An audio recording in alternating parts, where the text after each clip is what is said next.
Labdien, cienījamais domas priekšsēdētāji kungs, godātie deputāti un klātesošie.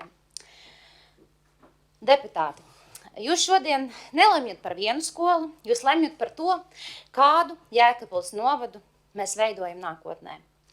Šodien es vēršos pie jums ar aicinājumu balsot pret lēmumu projektu šādā redakcijā par skolu ekosistēmu izmaiņām. Ne tāpēc, ka mēs kopienas būtu pret attīstību, ne tāpēc, ka mēs neredzētu izaicinājumus izglītības sistēmā, bet tāpēc, ka šobrīd nav saņemtas atbildes uz būtiskiem jautājumiem, un lēmums tiek virzīts bez pilnīgas ietekmes izvērtējumu. Vairākas iestādes, kā piemēram Izglītības un zinātnes ministrija, Bērnu aizsardzības centrs, Tiesības sargs, Valsts kancelēja, prezidents, kopienām vēl nav sniedzis atbildes uz mūsu vēstulēm.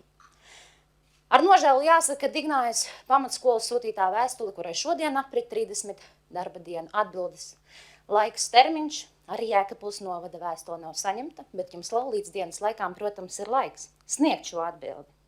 Nav sniegtas skaidrs izsmeļojušas atbildes ne klātienē uz jautājumiem, kuri ir uzdoti tieši deputātiem un izpildvarai, gan iesūtīti pašvaldības iesniegumā.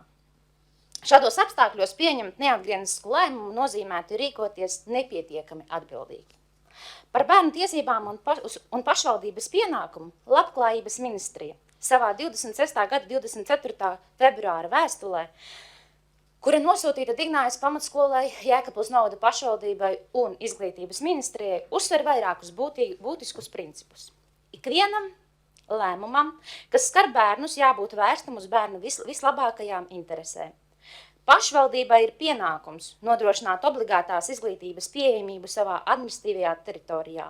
Izglītībai jābūt ne tikai formāli pieejamai, bet arī fiziski un ekonomiski sasniedzamai. Tas nozīmē, nepietiek ar deklarāciju, ka bērniem būs iespēja mācīties citā skolā. Jautājums ir, vai bērns tur reāli varēs nokļūt? Vai ģimenei tas neradīs nesamērīgus finansiālus un laika slogus? Vai ceļā pavadītais laiks nepārsniegs saprātīgas robežas? Ministrija īpaši uzsver 30 minūšu robežvērtību ceļā pavadītajam laikam, kas jau pati par sevi apliecina, ka pieejamība nav teorētiska, bet ļoti konkrēts kritērijs. Ja bērns nevar patstāvīgi un droši nokļūt skolā, un vecākam jāsniedz būtiska transporta izmaksas vai jāatsakās no darba laika, tad bezmaksas izglītība kļūst tikai formāla. Ministrija arī aicina pašvaldību uzklausīt iedzīvotājus, veikt rūpīgu ietekmes izvērtējumu, meklēt mazāk ierobežojušus risinājumus, nepieciešamības gadījumā paredzēt pašvaldības līdzfinansējumu, lai nodrošinātu bērniem tiesības uz pilnvērtīgu izglītības ieguvi pēc iespējas tuvāk dzīves vietai.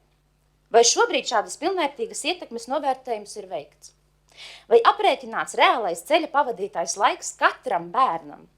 Vai ir garantēti ilgtermiņa transporta risinājumi? Sarunā ar pašvaldības vadītāju Ragaiņu kungu un Veteres kundzi saņēmu atbildi. Esam rēķinājuši maršrutus, un mums viņi ir aprēķināti. Uz manu lūgumu par to runāt arī ar vecākiem, sniegt skaidru informāciju, saņēmu atbildi, kad vēl nevar, jo lēmuma projektā vēl nesat jūs deputāti nobalsojuši. Savukārt mans pretjautājums, ko tad mēs te šodien daram un par ko mēs lemjam? Mēs lemjam par Izglītības ministrijas tiesību akta lēmumu projektu, kurš vēl nav apstiprināts, kurš vēl nav stājies spēkā, un to 11 sadarbības partneri nemaz nav saskaņojuši. Kā tad būs? Vai tad mēs drīkstam šodien lemt, ja mēs nedrīkstam runāt ar vecākiem par to, ko neesam paši pielēmuši? Kā tad rīkoties? Vēl komitejās šeit dzirdējām no Veteres kundzes piemēru Bauskas novadu. Bet redz, kā ir. Bauskas novads ir nolēmis nerīkoties, kamēr valsts nav apstiprinājuši šo lēmumu projektu, saglabājot savu esošo skolu ekosistēmu un uzsākt sarunas ar iedzīvotājiem un strādāt ar Izglītības ministriju, lai sasniegtu konstruktīvu rezultātu, kas būtu gan vienai, gan otrai pusē skaidri saprotams, sniedzot skaidras atbildes. Vēl paliek atvērti daudzi jautājumi, ne tikai maršruts. Vai ir izvērtēta ietekme uz bērnu emocionālo un fizisko veselību, uz ģimeņu sociālo-ekonomisko situāciju? Vai ir izvērtēta ekonomiskā attīstība reģionos? Vai tiešām aizverot skolas, mēs sekmēsim uzņēmēju darbību? Vai tiešām tos līdzekļus, ja mēs novirzīsim uz to ceļu infrastruktūru, vai tur kāds būs, kas brauc? Vai tas būs jēgpilni izmantots? Vai atbalstot šos projektus, ko biedrības no nevaldības organizācijām raksta arī caur pašvaldības līdzekļiem, vai tie būs samērīgi izmantoti, attīstot lauku teritorijās? Ja uz šiem jautājumiem nav skaidru, dokumentētu atbilžu, tad lēmums ir pāragrs. Godātie deputāti, autonomā funkcija nenozīmē tikai tiesību pieņemt lēmumu. Tā nozīmē arī pienākumu nodrošināt rezultātu. Pilnvērtīgu izglītības pieejamību katram bērnam. Šodien balsojums nav tikai par skolu struktūru. Tas ir balsojums arī par to, vai bērna intereses ir patiešām pirmajā vietā. Jūsu balsojums un jūsu pašu sirdsapziņā. Vai tas ir bērna pirmajā vietā? Vai mēs ievērojam piesardzības principu? Vai mēs pieņemam lēmumu tikai tad, kad ir visa nepieciešamā informācija? Vai mēs paši esam personīgi katrs bijuši tur, par kuru šodien balsosim, un redzējuši, un runājuši, un ieskatījušies acīs katram vecākam vai darbiniekam? Tādēļ es jūs aicinu balsot pret šo lēmumu projekta kā tādu nevis vispārīgi, bet par šo, kāds viņš tiek virzīts šodien.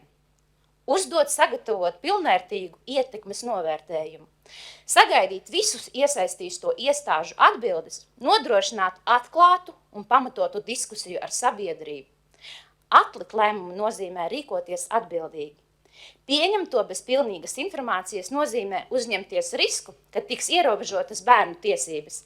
Neļausim, lai steigā pieņemti lēmumi kļūst par ilgtermiņa problēmu mūsu bērniem. Paldies par uzmanību! Paldies!